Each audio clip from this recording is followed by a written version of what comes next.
But before I came to New York, that doctor had called me over the phone and told me I was having a miscarriage. And I was like, what? Hey you guys, I am back with another video. What's up?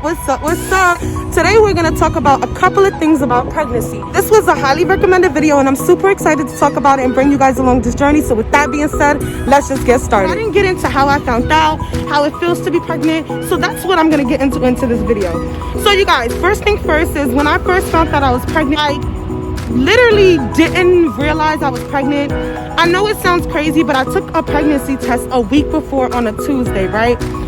I don't know what I was thinking. I don't know what I was going through that it didn't process in my head that the pregnancy test said I was pregnant. For some reason, I just believed the plus sign and the minus sign meant I wasn't pregnant. I don't know why. I just assumed that. And then I came to find out that sis was pregnant, okay? Let me keep this mask on. Set a good example for you guys. But basically, long story short, I had taken another pregnancy test the following week on a Tuesday. It was the 24th of February. And when I had taken the pregnancy test, literally as soon as I peed on the stick, you guys, like the results were like that. I was like, oh my God, that must not be a good sign. Because the first time it didn't take that quick. So I was just like, oh my goodness. Okay, so I said this time I'm gonna go to Google because I didn't have the packaging anymore. I had thrown it away and just kept the second pregnancy test. And this was a clear blue pregnancy test. So I went on Google and I searched it up and Google told me I was pregnant. I said, Google be telling you you're dying, you're having a stroke, and you just got a fever and a little cold. So I called my sister and I had asked her, I'm gonna show you this and you let me know if I'm pregnant. I showed her and instantly, like, my sister was like, you're pregnant. Oh my goodness, I bust out crying on the bathroom floor.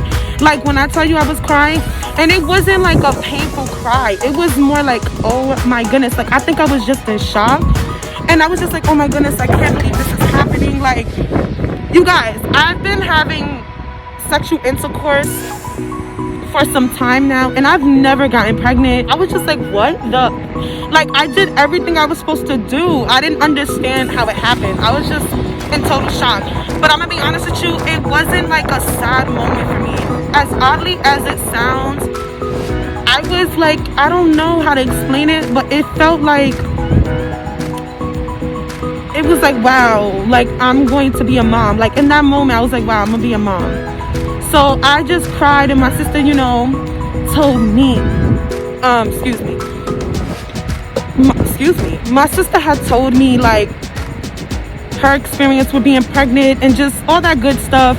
And then after I got off the phone with her, I had called a couple of other people and let them know and just try to get an idea of like what people were going to say. I don't know why I cared so much about what the people closest to me would say, but it did matter to me.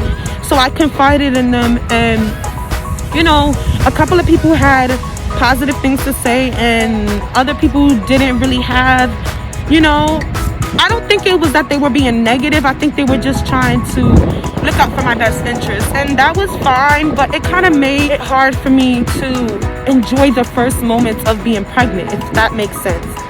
I was very emotional. I was very overwhelmed. Like, I just couldn't believe it was happening. I just felt like it was literally unexpected. So that morning, my boyfriend had came home from work and I had the pregnancy test behind me, like, sis. And I sat down on the couch and I was just like, it was, now that I recall the situation, in my mind, I felt panic, but my body felt calm, if that makes any sense. So when I sat down and I spoke to him, I was just like, you know, here. I handed it to him and he was just like, basically he knew. He was saying it even before I took the pregnancy test and I was like, nah, sis, I am not pregnant. I'm not pregnant. Like, I just kept saying I'm not pregnant. Like, it's not possible. But he was very sure that I was at a certain point. So I was just like nervous about his reaction when I finally confirmed it. But when I tell you he was so supportive, it was a blessing that he was so supportive because, you know, it could have went any way. And I feel like his support made it so much easier. Like, it made what everybody else said irrelevant, if that makes any sense. At that point, we just sat together and we were just thinking and just trying to come up with a plan on how we were going to move next. After I had told, like, the people that I told, I decided I wasn't going to tell anyone because, like I said, some people didn't have, you know, the best things to say. And I know that they were coming from a good place, but it really kind of put me in a place of confusion. So I decided to just, you know, take a step back and just be in the moment and just embrace the fact that I'm about to be a mom. After a while, I decided, like, I was going to go and get prenatal care.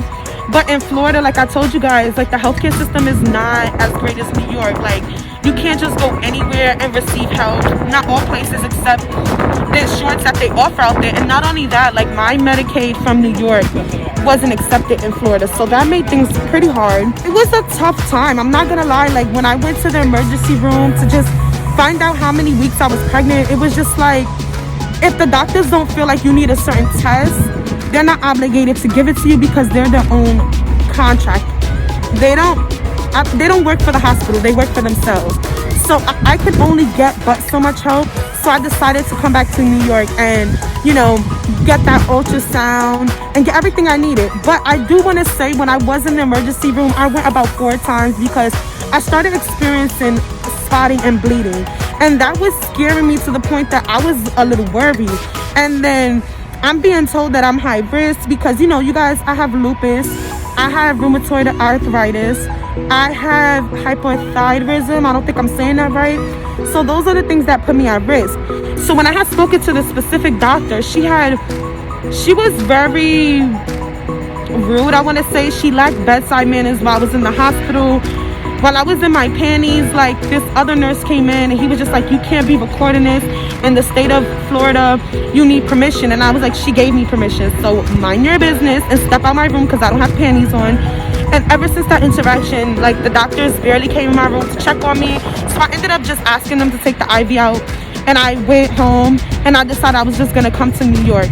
But before I came to New York, that doctor had called me over the phone and told me I was having a miscarriage. And I was like, what do you mean? Like, what made you say that? Like, what, like, where this diagnosis came from?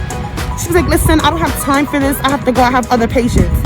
First of all, you call my phone disturbing my day to say something like that, and you don't have no reason to say that to me besides the spotting. I asked her if she could give me a piece of paper of this diagnosis so I could show my primary care doctor. She said, you already left the emergency room when I tried to give it to you. I was like, ma'am, let's not play these games because you were not trying to help me. You didn't try to give me any discharge papers, but I could come get it now. I'm across the street. She told me I could come get it. When I went to the hospital to go get it, she asked the security guard to actually escort me out. I was just like, you know what, I'm not even gonna get upset, it's fine. Like, I'll just go back to New York and get the care that I deserve. So that's why I came back to New York, you know, to figure out how many weeks I was, you know, my HCG levels, which is basically the hormones inside of you that's produced when you're pregnant. And I came to learn that my pregnancy was fine, my HCG levels were going higher, and that's a good sign that you're having a healthy pregnancy. If you guys don't know, I told you I have lupus, but I stopped taking my medication about a year ago because it was causing my kidneys to hurt.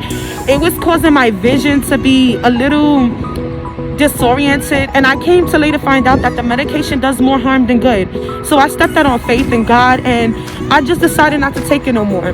When I would go to the doctor, they would tell me my labs were fine, my urine, my protein, everything was good. So I'm like, something is not right. Either I was misdiagnosed or I'm in remission. I recently went to my rheumatologist on March 18th, and she told me that I must be in remission because my kidneys are doing fine. I have a little bit of white blood cells in my urine, which is okay for someone with lupus. But I'm gonna be honest with you, I want a second opinion because in America, they bank off of your health. Like, that's how they really get off. So I was just like, I want a second opinion, and they always giving me some bull about that. But sis, you're not gonna give me no medication until I have proof that I need that medication. You know what I'm saying? And what makes me high risk is the simple fact that the lupus medication can harm the baby. If I haven't been taking it for over a year, then what is the high risk? You know what I'm saying? My rheumatologist said that everything should be fine. My baby is healthy. I'm healthy. You know, just to check in with a high risk OBGYN, you know. So that's what I've been doing. It's been really hard to find an OBGYN for high risk because we're in the middle of a pandemic and they blame everything on COVID. Everything on COVID. Like, how are you gonna do an exam on me virtually? Like, my first OBGYN appointment is tomorrow and it's a virtual appointment, and I'm just like, what sense does that make? But I tell you, I don't have the energy to get upset or get, out of character. I'm about to be a mom and I want to prepare for when my baby comes, and I'll set that example, because one thing for sure and one thing for certain, you could play about my health all you want and I'm gonna just be like, you know what, it's whatever. But what you're not gonna do is play with my baby's health. So I need to learn to woosah and just handle things in a better way, because Lord knows how upset I would get when I hear or I feel that someone is not giving me the basic necessities that I need. Like, what are you here for if you can't give me what I need? The beginning of my pregnancy was a little overwhelming and it was just like a little chaotic, because I was just trying to find out if my baby was okay. And I felt like I was going through so many obstacles, so many things that I felt like it just shouldn't be that way, But I'm coming to learn that life is going to throw you curveballs and you can't let it keep you down. One thing about me is when I get knocked down, I get right back up and I come back stronger and harder.